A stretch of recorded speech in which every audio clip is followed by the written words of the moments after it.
요한복음 7장 25절부터 36절입니다. 요한복음 7장 25절부터 36절 말씀 한 절씩 교독하겠습니다. 예루살렘 사람 중에서 어떤 사람이 말하되 이는 그들이 죽이고자 하는 그 사람이 아니냐.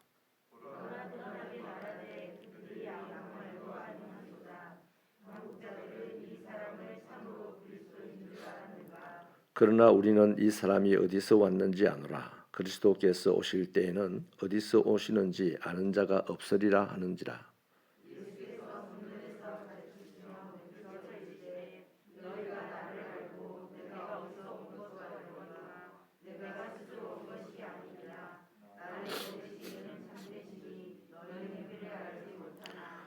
나는 아노니 이는 내가 그에게서 났고 그가 나를 보내셨음이라 하시니.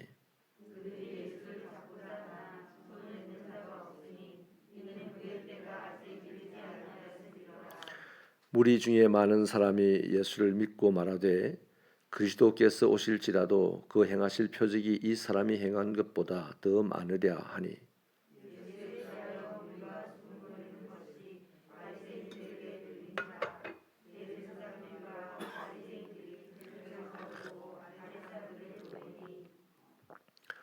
예수께서 이르시되 내가 너희와 함께 조금 더 있다가 나를 보내신 이에게로 돌아가겠노라.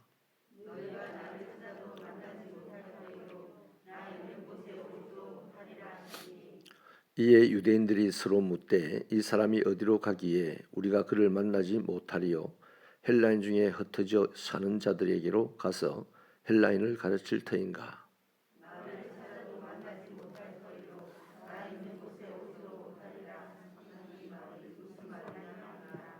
아멘.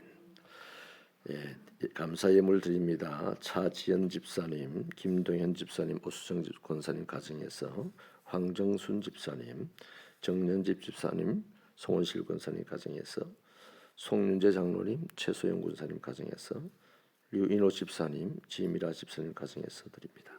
곽정순 집사님, 이성홍, 차정옥 집사님 가정에서 정문규 집사님 가정에서 드렸습니다. 오늘 본문을 보면 예수님을 잡으려고 하는 두 부류의 사람들이 있습니다. 이 사람들은 예수님을 이해하지 못하였고 또 믿지 못하였고 또 그래서 예수를 반대하였고 예수님을 잡아 죽이려고까지 하였습니다. 먼저 첫 번째 부류의 사람들은 영적으로 무지한 사람들입니다. 이 본문 27절에 보시면 이 사람들이 이렇게 말하죠. 우리는 이 사람이 어디서 왔는지 안다. 그리스도께서 오실 때에는 어디서 오는지 아는 자가 없을 것이다. 이렇게 말하는데 사실 이 사람들은 예수님을 스스로 안다고 생각했습니다. 그러니까 나사렛 출신이라는 것과 예수님의 가족이 누구라는 것 이런 것들을 알고 있다는 거죠. 그런데 영적으로는 전혀 예수를 모른다는 것을 스스로가 반증하는 것입니다. 예수님을 아는 것 같으나 실상은 예수님에 대해서 제대로 알지 못하는 그런 사람들이죠. 결국 예수님을 알지 못하니 더 이상 믿지도 못합니다. 그 예수님이 능력자인 정도로 알고 자기들에게 맨날 눈만 뜨면 능력을 보여달라고 쫄라대는 그런 사람이 되었던 것이죠. 오늘도 이와 같은 분들이 많이 있습니다. 예수님은 알기는 아는데 제대로 알지 못하는 사람들이죠. 예수님을 그래서 그저 위대한 스승이나 또 사상가나 도덕 교사로 그렇게 이해하고 있습니다. 주님을 자기 영혼의 구원자로 알지 못하고 자기 인생의 주인으로 인정하지 않고 사는 것이죠. 여러분 이게요. 예수님이 우리 교회를 다니는 사람들은 예수님을 위대한 교사 또 아니면 스승, 사상가, 도덕주의자 이런 식으로 이해하지는 않습니다. 우리는 다 예수님을 구원자다, 하나님의 아들이다라는 사실을 알고는 있습니다만 실제로 그 알미 우리들의 삶에 그대로 나타나느냐라고 할 때 그건 아닌 것 같아요. 그래서 우리도 예수님을 제대로 알지 못한다는 그 부류에 속할 가능성이 많습니다. 예수님을 하나님의 아들로 제대로 알고 예수님을 나의 영혼의 구원자로 안다면 우리는 이렇게 살지 않죠. 모든 것을 내려놓고 그분의 말씀을 따라서 살게 되는 것이 당연합니다. 그런데 우리가 과연 이 세상을 그리스도인으로 살아가면서 그리스도를 안다고 하지만 몇 퍼센트 그분처럼 살아가는 삶이 될까요? 그래서 우리가 예수 믿고 그리스도인이 된 이후로 예수님처럼 살아가는 그 삶의 빈도수 퍼센테이지를 자꾸만 올리면서 살아가야 됩니다. 처음에는 1시간을 주님과 동행했다면 예수 한 30년 믿으면 하루에 뭐 한 10시간은 동행해야 되겠죠. 그리고 우리가 인생이 육신의 삶이 끝나는 날은 뭐 24시간 그분과 동행하게 될 것이고, 그래야 자연스럽게 하나님의 나라, 영원한 나라에 주님과 함께 갈 수 있는 거죠. 주님과 함께 동행하지 않는 그 퍼센테이지가 크면 클수록 예수를 믿는데 불행합니다. 예수님은 항상 기뻐하라 그랬는데 우리는 항상 불행합니다. 예수를 믿는데 내가 왜 이렇게 인생이 안 될까? 예수를 믿는데 내가 왜 이렇게 인생이 우울할까? 이게 다 무슨 이유에 근거하느냐면 예수님을 제대로 알지 못하기 때문이에요. 그래서 예수를 알려면 이건 배움이라는 게 반드시 필요합니다.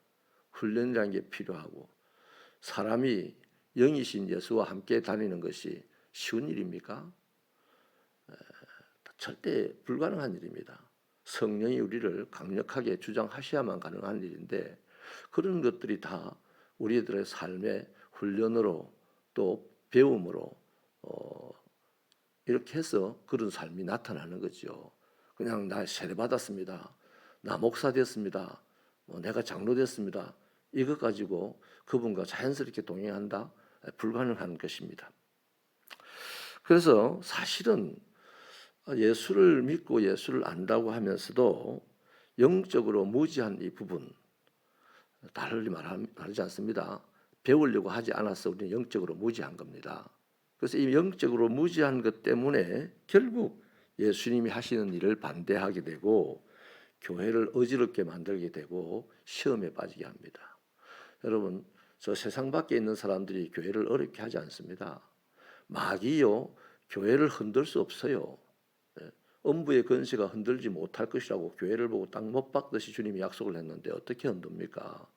그런데 하나님의 집에 있는 하나님의 백성들 중에 주님을 제대로 알지 못하는 사람들, 다시 말하면 주님에 대해서 배우기를 거절하고 살아가는 신앙인들에 의해서 교회는 어지러움을 당하고 또 교회 공동체가 아픔을 당하게 된다는 것입니다.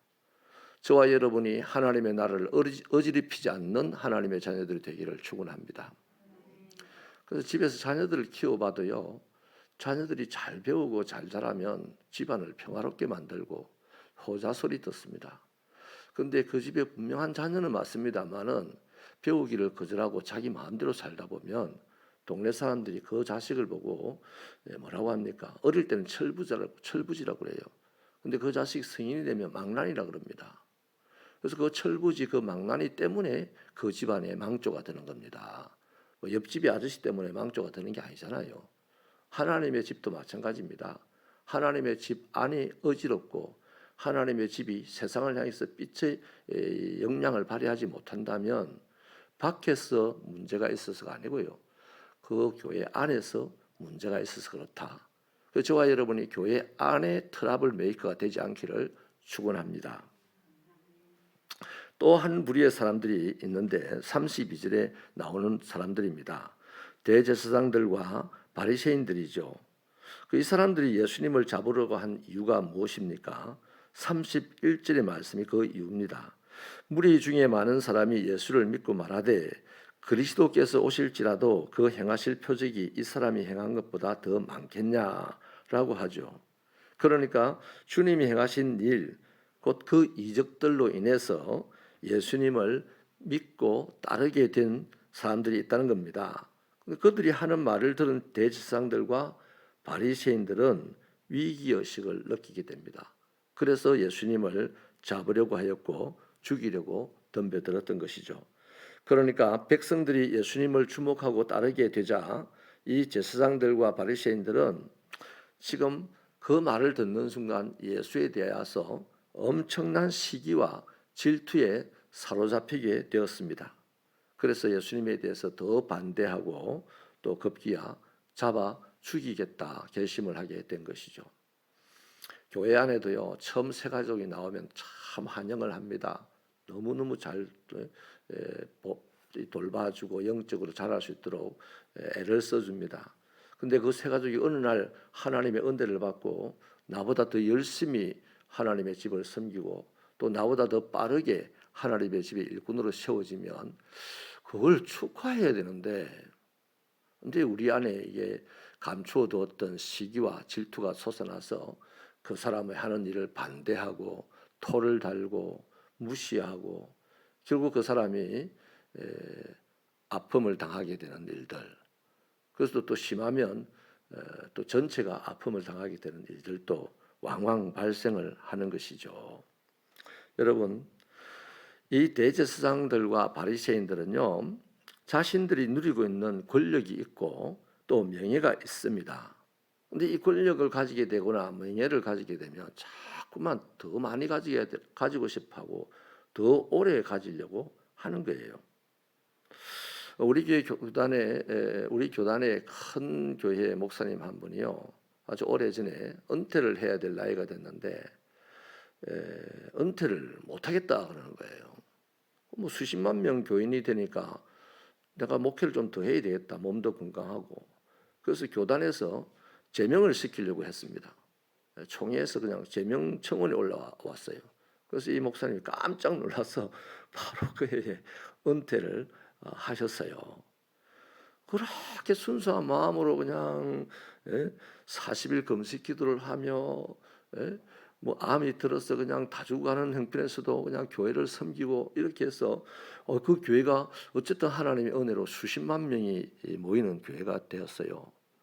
그러니까 그러면 이제 죽어도 여한이 없잖아요. 성경에 보면 그렇지 않습니까? 하나님의 뜻이 이루어지고 나면 그만큼 왕성해지고 나면 하나님 이제 하나님의 은혜를 바쁠 거 다 봤으니까 이 암덩어리 가득한 내 몸 그냥 걷어 가십시오 이래 할 만한데 안 그러는 거예요. 왜 그럴까요? 욕심 때문입니다. 권력을 가지면 권력에 대한 욕심이 생기게 되고 명예를 가지면 명예에 대한 욕심이 생기는 겁니다. 그래서 우리가 권력을 가졌을 때, 우리가 명예를 얻게 되었을 때 그것에 대한 욕심을 내려놓으려고 많이 노력해야 됩니다. 잠깐만 내버려두면요, 이것들은 잡초보다 더 센 것들이 돼가지고 그냥 무성하게 자라가지고 나라는 인간이 영 하나님 보시기에 엉망진창인 인간이 되는 것이죠. 그래서 이 바리새인과 권력자들은 사두개인들 또 제사장들은요, 이 권력과 명예를 이미 많이 가지고 있어요.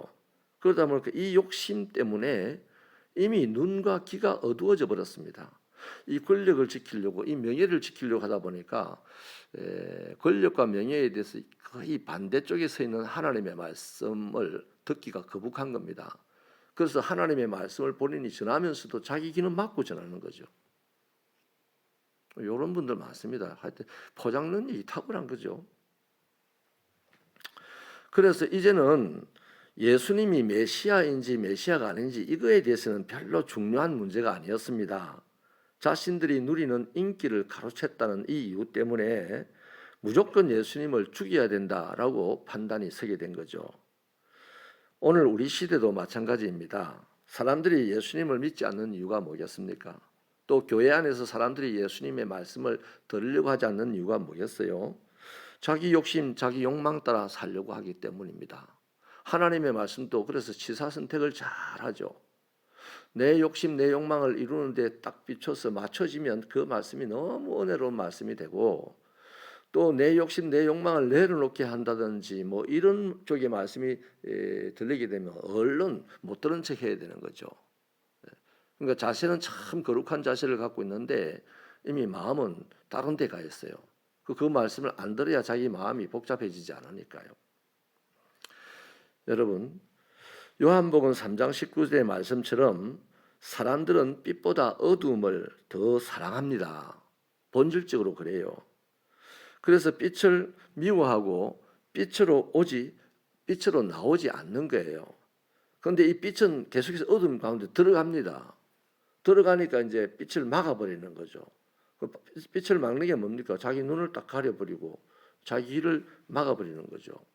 그 예수님이 빛이라고 했는데 이 세상이 어둠이랬습니다. 빛이 어둠 가운데 오니까 어둠이 그 빛을 싫어하는 거예요. 왜? 빛이 비치면 자기가 드러나요. 자기 욕심이 드러나고 자기 치부가 드러나게 되는 거잖아요. 그래서 사람들은 이렇듯 자신의 영적인 무지 배우지 않으려고 하는 이것 때문에 영적으로 무지한 것과 세상의 것에 대한 욕심 때문에 예수님을 이해하지 못합니다. 더 이상 이해하지 못한다는 거죠. 예수님의 말씀을 아는 것 같으나 전혀 깨닫지 못하고 산다는 겁니다. 이런 유대인들을 향해서 예수님이 이렇게 말씀을 합니다. 33절, 34절을 우리 같이 한번 읽어볼까요? 시작. 예수께서 이르시되 내가 너희와 함께 조금 더 있다가 나를 보내신 이에게로 돌아가겠노라. 너희가 나를 찾아도 만나지 못할 터이요 나 있는 곳에 오지도 못하리라 하시니. 이 말씀은 심각한 심판에 대한 경고의 말씀입니다. 너희들이 하나님의 백성이라 하고 너희들이 뭐 하나님의 말씀을 가르치고 하지만 이 말씀에 의하면 앞으로 너희들이 나를 거부하니 내가 곧 하나님 나라로 올라갈 텐데 너희는 못 온다. 이 말 뭔 말입니까? 지옥 간다 이 말이에요. 천국 못 가는 사람은 지옥 갑니다. 둘 중에 하나입니다. 중간은 없어요. 그래서 대제사장 사두개인들도 예수님이 계신 하나님의 집에 찾지도 않겠지만 그들이 영원히 이 땅의 권력과 명예를 누리고 싶어 하겠지만 그것이 끝나는 날 하나님이 아닌 마귀가 가는 지옥 구덩이에 들어간다 이 말이에요. 여러분, 주님을 믿지 못함으로 말미암아서 구원받지 못할 그들의 비극적인 운명을 지금 단도직입적으로 주님이 하신 말씀입니다. 이 말씀이 저와 여러분에게도 들리기를 바랍니다. 바울에게 들렸기 때문에 바울은 날마다 두렵고 떨림으로 내 구원을 이루어 간다 그랬고요. 남은 구원하고 내가 침륜을 당할까 봐 무섭다라고 했고요. 그래서 그 결론이 뭡니까? 나는 날마다 죽는다. 나는 날마다 죽는다는 말이 뭐예요? 십자가를 바라보니 거기서 나의 구원의 주님이 보이고 십자가를 바라보니 거기서 말씀으로 나와 주님을 묶어낼 수가 있으니 그 길을 바라보니 난 맨날 죽는 거죠. 그래서 어떻게 됩니까? 나를 부인하고 내 십자가를 지고 주님을 쫓아갈 힘이 생기는 겁니다. 할렐루야. 여러분, 이게 성경이 말하는 겁니다. 성경은 우리를 보고 뭐 부자 되게 해줄게, 건강하게 해줄게, 높은 자리 차지하게 해줄게 이런 거에 대한 관심이 전혀 없어요. 그것에 대해서 가르쳐 주지도 않습니다. 그것은 이 세상을 살아가는 사람들이 누구나 그래 될 수도 있고 안 될 수도 있어요. 그런데 성경은 언제나 그렇게 되든지 그렇게 안 되든지 간에 주님과 같이 살아가게 하려는 의도를 가지고 만들어진 게 성경입니다. 그래서 여러분, 예수님은 공생의 사역을 마치고 다시 하나님의 나라 우편에 앉아 계실 것입니다. 그러면 그 예수를 거부한 사람들, 그분들은 그 자리에 못 간다는 거죠. 자, 그래서 그럼에도 불구하고 이 사람들의 영적인 무지와 자신들의 세상 욕심으로 말미암아 이 무시무시한 말씀을 하는데도 못 알아들어요. 오늘 우리도 똑같다고요. 지옥에 대해서 나름 잘 압니다. 천국에 대해서도 나름 잘 압니다. 그러면 지옥 안 가려고 몸부림을 쳐야 되고 천국 가려고 몸부림을 쳐야 되는데 요거에 대해서는 몸부림이 없어요 별로. 이 영적인 거거든요. 육신적으로 이제 오늘 하루 돈을 일당을 뭐 100만 원 주는 데가 있으면 오징어 게임 출연자들이 다 돼가지고 거기에는 막 목숨 걸고 달려가는 거예요. 그렇잖아요. 그 오징어 게임이 그 영화 얘기가 우리들의 얘기입니다. 오늘 직접 이 시대를 살아가는 그리스도인들의 얘기예요. 솔직한 얘기로. 너무 끔찍합니다. 여러분, 저와 여러분이 영적으로 무지하지 않게 되기를 바랍니다. 또 자기 세상의 것에 대한 자기 욕심을 내려놓을 수 있기를 바랍니다. 그래야 하나님이 주시는 것으로 살아갈 수가 있어요. 돌팔이 의사가 사람 잡는다는 말이잖아요. 어떤 사람이 돌팔이 의사입니까? 여기저기서 주워듣는 얘기가 참 많아요. 그래서 지식이 좀 있어요. 그런데 정식으로 배우지 못한 사람들을 돌팔이라고 하는데, 이 돌팔이가 자기가 주워 들은 지식이나 또 나름 자신의 인상 경험이나 이런 것들을 가지고 세상에 검증되지 않는 근거를 가지고 질병에 대해서 설명을 하는데 설명은 기가 막히게 합니다. 그래서 그 말을 믿고 자기 몸을 맡겼다가 어떤 환자분이 큰 낭패를 당하는 경우가 왕왕 있거든요. 그게 이제 왕왕 드러나니까 그런 치료 행위를 하는 사람을 돌팔이 의사다, 돌팔이다 그러는 겁니다. 저는 오늘 이 돌팔이 의사에 대한 얘기를 들으면서 우리 그리스도인들도 돌팔이 그리스도인 아닌가 하는 생각을 많이 하고 부끄러워질 때가 있습니다. 왜냐하니까 예수님을 제대로 알지 못해요. 안 배우니까. 신학대학을 나오고 신대원을 나오고 더 높은 과정들을 공부하고 그래서 나름 하나님에 대해서 조직적으로 가르칠 수 있는 귀한 인재들이 우리 교회 각 교회마다 있는데 교회마다 성경 공부 프로그램을 그렇게 열심히 준비해서 나누는데 거기 참여하는 사람이 없어요. 벌꿀 몇 방울만 있어도 아니 설탕 몇 방울만 있어도 이 꿀벌들이 수만 마리가 모여드는데 하나님의 말씀을 훈련하고 하나님의 말씀을 배우고 하는 장소가 잘 마련되어 있는데도 그 교회 교인들 중에 극소수만 참여하는 거예요. 뻔합니다. 영적 수준이 뻔한 겁니다.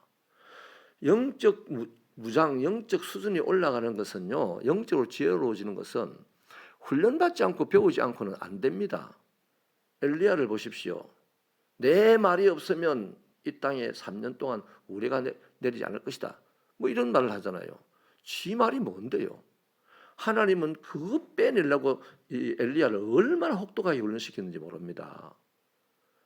뭐 불신자들 앞에서 담대하게 뛰쳐나가가지고 뭐 한번 말씀을 딱 전하는 거 그거 뭐 훌륭하죠. 그러나 하나님은 그 훌륭한 엘리야 속에 엘리야 지가 살아있는 걸 봤어요. 그래서 살아있는 엘리야를 빼내버려야 그 안에 살아있는 예수가 들어가잖아요. 살아있는 하나님이 들어가잖아요. 그래서 혹독하게 훈련을 시킨 겁니다. 엘리야를. 그 시냇가에 앉혀가지고 시냇물이 마를 때까지 그 시냇물 마시게 하는 거라든지 까마귀가 먹을 걸 갖다 주게 하는 거라든지 여러분 어지간히 훈련 안 받으면 그거 하겠습니까? 나 일 안 해요. 내가 뭐가 아쉬워서 내가 이런 고생하면서 일을 하겠습니까? 하고 다 달아나지요. 혹독하게 훈련을 받으니 엘리야는 불병거를 타고 하늘까지 올라가는 분이 되었습니다. 그런데 우리는 불병거 타고 하늘 올라가고 싶어. 근데 훈련을 안 해. 올라가다가는 다 떨어져 죽어요. 이해가 되시면 아멘. 그래서 여러분 이런 차원에서요. 이 돌팔이 그리스도인들은 예수님을 잘 몰라요. 교회는 다니는데 잘 몰라요. 평소에 성경을 읽거나 배우거나 묵상하는 데는 굉장히 부담스러워하고 어려워합니다. 말씀을 붙들고 기도 생활도 거의 하지 못합니다. 그저 여기저기서 주워 들은 얘기들, 유튜브로 듣는 얘기들, 자기의 삶과 전혀 관계없이 쏟아져오는 말씀들 이런 것들은 이제 무장을 하죠. 이런 사람들이 결국은 교회를 어렵게 하고 복잡하게 만드는 겁니다. 이런 차원에서 저와 여러분도 우리 자신을 돌아보아야 합니다. 내가 진정으로 예수님을 제대로 알고 있는지 아니 모른다고 고백을 해야 돼요. 모르니까 오늘 조금 알고 그 다음날 조금 알고 하루하루 조금씩 알아서 어느 날 그리스도의 장성한 분량에 이르고 어느 날 그분과 얼굴과 얼굴을 마주 대하는 그 시점에까지 우리는 끊임없이 자라야 됩니다. 한 걸음에 그까지 못 간다 이 말이죠. 또 내 자신이 세상의 것을 더 많이 가지려고 욕심을 부리고 있지 않는지 뭐 이런 것들을 돌아보아야만 합니다. 그래야 영적 무지에서 벗어날 수가 있고 세상 욕심에서 벗어날 수가 있어요. 그 사람은 주님을 붙들고 주님과 함께 걸어가는 삶이 됩니다. 그렇지 않으면 누구든지 못 걸어가요. 어떤 자도 주님과 함께 못 걸어갑니다. 거북하고 힘들어서 못 걸어가요. 영적 진리는 한순간에 깨닫는 게 아닙니다. 시간이 흐르면서 하나 둘 깨달아가게 되는 것이죠. 그러므로 예수님을 한 번만에 깨달을 수 없다고 너무 서두르지 말고 낙심하지 말기를 바랍니다. 그냥 예수님 옆에 붙어 있으면 꾸준히 말씀을 읽고 묵상하고 배우면 어느 순간 우리의 귀가 활짝 열려서 영적으로 진보를 보이는 그런 사람이 될 것입니다. 그러므로 날마다 성령님의 도우심을 간구하면서 내 무지와 욕심을 내려놓고 말씀을 읽는데 열심을 내십시오. 말씀을 여러분의 손으로 여러분의 마음으로 한 줄이라도 묵상을 하십시오. 글로 남겨보십시오. 거기서 신이 나오고 소설가가 나올 수 있습니다. 세상을 호령하는 자가 나올 수 있는 거예요. 그리고 그 말씀에 순종하면서 한 걸음 내딛어 보십시오. 말씀이 반드시 우리 삶에서 모양으로 만들어질 것입니다. 이 말씀이 모양으로 만들어지지 않으면 그냥 책입니다. 그냥 종이에요. 그냥 글이에요. 그러나 이 말씀이 그 말씀을 듣고 순종하는 사람들에 의해서 이 세상의 모양으로 만들어지면 거기에는 하나님의 영광이 오늘도 구름과 같이 빽빽하게 임하게 될 것이고 세상 권세가 흔들지 못하는 공동체가 되고 신앙이 될 줄로 믿습니다. 하나님 아버지여, 우리를 말씀 가운데 부르셨고 말씀으로 하나님의 나라와 예수님을 보여주셨으니 말씀 귀한 줄 알게 하여 주셔서 모든 것을 팔아 말씀 사는 그런 성경에 나오는 인물들처럼 살아가는 우리가 되게 하여 주옵소서. 아버지 하나님, 영적으로 무지하지 않기 위하여서 반드시 말씀을 배우는 자들이 되게 하여 주시고 또 세상의 욕심들을 내려놓기 위하여서 말씀을 자기 삶에 적용하는 우리들이 되게 하여 주셔서 순간순간 우리 가운데서 하나님이 나타나는 것을 보고 그것을 영원한 기쁨으로 삼고 세상을 담대하게 살아가는 새벽교회 성도들이 되게 하여 주옵소서. 다윗의 인생을 보면 얼마나 괴롭고 슬픈 일이 많았습니까마는 우리가 알고 있는 다윗은 항상 기쁨이 충만했지 않습니까? 하나님, 말씀 때문인 줄 믿습니다. 세상의 사람들이 가지고 있는 그 곡식이 창고에 가득한 것보다 우리가 가지고 있는 말씀 때문에 그들보다 더 기쁜 삶을 살도록 축복하여 주옵소서. 예수님 이름으로 기도하옵나이다. 아멘.